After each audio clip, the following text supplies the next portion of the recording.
What's going on, guys? I'm Sylvester Otaganka, White Tiger Qigong Senior Instructor.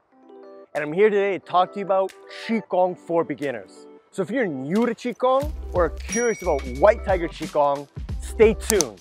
So I'm going to introduce you guys into the entire practice, and at the very end, we're going to go through some training as well. Let's get right into this. First things first, you need to establish and determine your goals. For the majority, that involves personal healing or optimizing their health. That could mean injury prevention and recovery, deep relaxation, improved mobility, or even releasing excess emotions. Whatever your goals are, it is vital and crucial that you establish them first. Why? Through your goals, you'll have a better understanding of which branch of Qigong will best suit your needs. So that being said, let's go over the 5 main branches of Qigong. First, we have Taoist. They primarily focus on spiritual, martial, and medical Qigong training.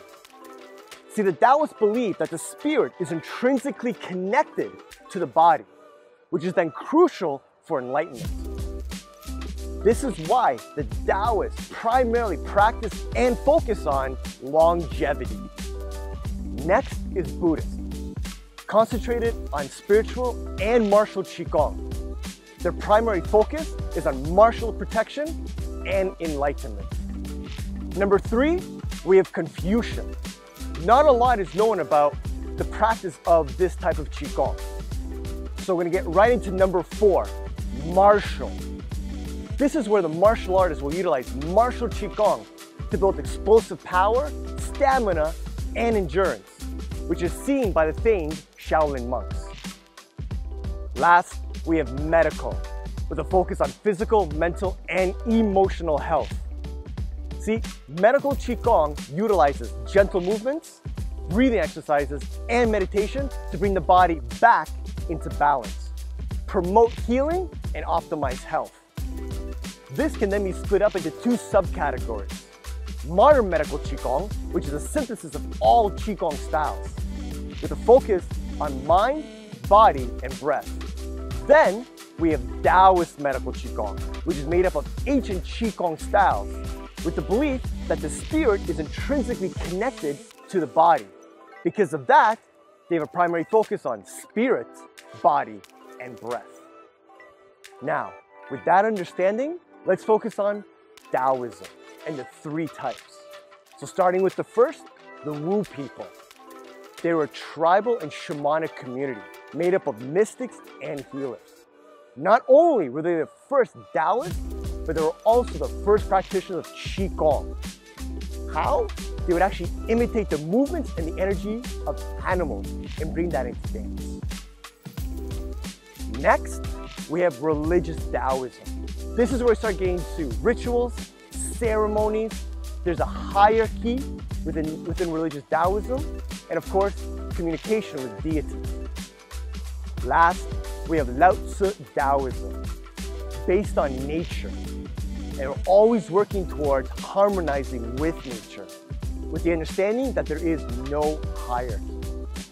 Finally, we come to White Tiger Qigong, which is an ancient Taoist medical Qigong under the foundation of the Lao Tzu Taoist branch, focusing on healing and health by bridging modern science and traditional training techniques, which is good for mobility, mindfulness, that encompasses emotional balance and maximum human potential. All right, everyone, now that we've established our goals, we know the 5 main branches of Qigong, we have a better understanding of Taoism and of White Tiger Qigong, let's finally get into our practice. So I introduce you to the first exercise known as shaking. It's an ancient Taoist exercise of letting go. We would be bouncing off of our heels, or you can just bounce off the knees itself, keeping the upper body nice and relaxed and loose to shoulders, elbows, wrists, and fingers. From here, we're going to start shaking, just moving ourselves side to side as we gently start to let go from the physical body as well as the emotional. This is a great warm-up, a great exercise to help loosen up stagnation, as well as warm up the fascia, making it more malleable. From here, so raise up the hands, have our palms facing down. Great to shake out those wrists, especially for those that work a lot on the computer or are Uber drivers or truck drivers. We're going to drop our hands down by our side, continue shaking out nice and easy. From here, just lift up one of our legs so we can now then be able to kind of shake out that one leg, letting more of that stagnation go from the body. Put that leg down, and then we're going to start shaking out the other leg, while the whole time keeping my upper body and everything nice and loose. You can even keep your jaw or your mouth slightly open, relaxing your jaw, because as you know, many of us hold tension in the jaw, which then creates headaches. Let's start to shake a little faster, make the movement smaller, faster still, and then stop. Feel and relax the ball of chi between your hands. That concludes shaking, also known as letting go Qigong. Now I'm going to introduce you into Dragon Whips Its Tail Qigong, coming from the 8 Trigram Qigong series. This Qigong circulates, energizes, and fills the 3 dantians, the lower, middle, and upper dantians. It works the fascia, and more specifically, the superficial arm lines. So for those of you who are constantly working at a desk, sitting down, perhaps you're a driver, or you're a coach holding pads for an athlete, this Qigong is going to help loosen up all the fascia within the region. As you notice, twisting arms, the external and internal rotation of those arms, twists and dilates all the meridians in the upper body. The lung, the heart meridian, pericardium, large and small intestine, plus the triple burner. Also, because of the movement of the dragon back coming from the spine, it helps create a very supple spine, flexible spine. And it also, through this movement, helps massage the organs. Let's break down the body mechanics of Dragon Whips Its Tail. So we're going to focus here what's called the wave, or also dragon back. You're going to start with your feet shoulder width apart, knees slightly bent. You're going to have both your hands on your lower dantian. You're going to start by sitting back, gently thrusting your pelvis forward, tucking in your tailbone, and feeling your lower spine contracting. You're going to keep rolling the spine forward until you reach the top of your spine. At this point, the chest is arched forward, and as this happens, the tailbone will then move back as if you're going to sit into a chair, and the motion begins all over again.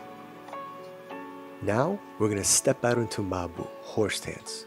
Both legs are going to be slightly outside of our shoulders with a slight bend in the knees, and we're making sure that our knees are tracking over our feet, keeping the upper back nice and straight. From here, we're going to rotate the arms, doing external rotation, and as we bring them in front, we do an internal rotation of the arms. You'll notice the twisting in the arms allows the dilation of the meridians. So it's vitally important that you are, in fact, having that good external and internal rotation and twist of the arms, placing our focus and intention on filling the lower dantian. As the hands come in, the hips come forward.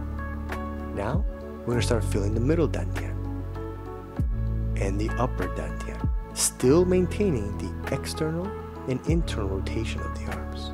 Now we come back down to the heart, and finally, the lower dantian. And we begin this motion all over again. Let's now start to add in our breathing. As the arms come in, we inhale.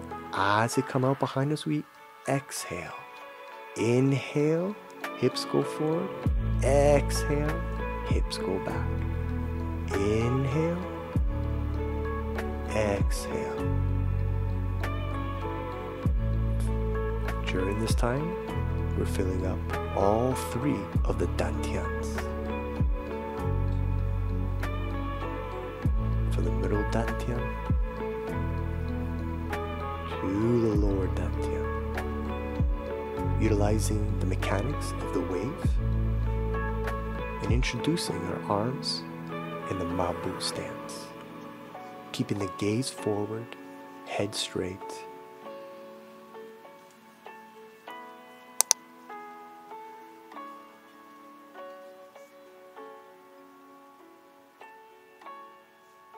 Let's go through one more set, filling up the middle Dantian, the heart, the upper Dantian, and going right back down. Exhaling, inhaling. From here, bring the feet in together. We're going to do a nice close. Palms come up on the toes as we inhale. Exhale as we bring the chi down the central core into the lower Dantian. Gently stepping out, feeling the circulation of chi throughout the body, paying attention to the internal sensations. And that concludes Dragon Whips Its Tail. I hope you guys enjoyed today's video introducing Qigong for beginners. See you next time.